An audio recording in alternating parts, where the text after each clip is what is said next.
যে হাত যারা নেয় তার হাত ভেঙে দাও। লোকেরা একজন মানুষকে পাথর নিক্ষেপ করে মেরে ফেলছে।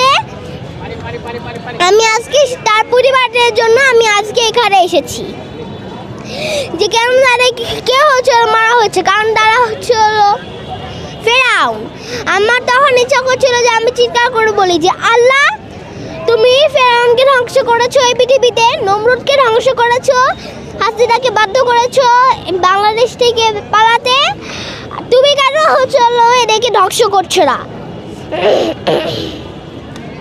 এগুলো আমার ইচ্ছা হচ্ছিল।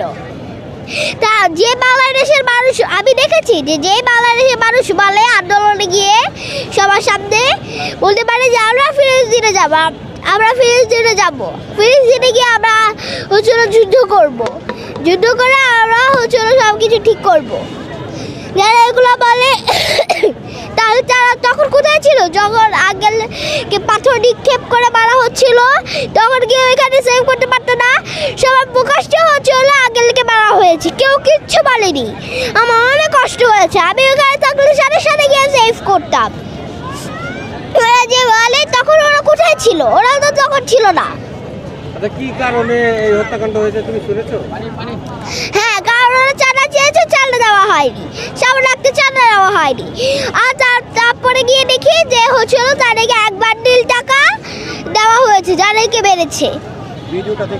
হ্যাঁ, আমি দেখেছি, আমার অনেক কষ্ট লেগেছে, আমার অনেক কষ্ট লেগেছে।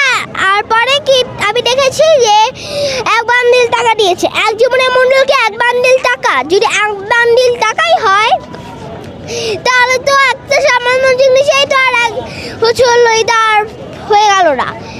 এটা সামান্য জিনিস না, ওর বাচ্চারা তার বাবা মাকে হারিয়েছে। এখন যদি এটার হচ্ছে সূর্যের নানি, তারপর সূর্যের নানি বিচার না করি, তাহলে যারা আজকে কান্না করছে আমারও তো অনেক কষ্ট লাগছে।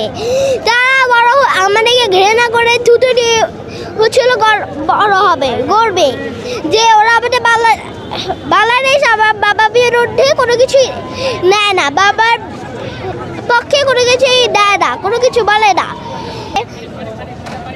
যে হাত যারা নেয় তার হাত ভেঙে দাও। তাদেরকে আমি বলতে চাই তাদেরকে জুতো বাংলাদেশ, তাদেরকে জুতো এখানে এনে হচ্ছে তাদেরকে বিচার দেওয়া হোক, বিচার দেওয়া হোক, আর এগুলো সব কিছু বন্ধ করা হোক, সেটা চাই।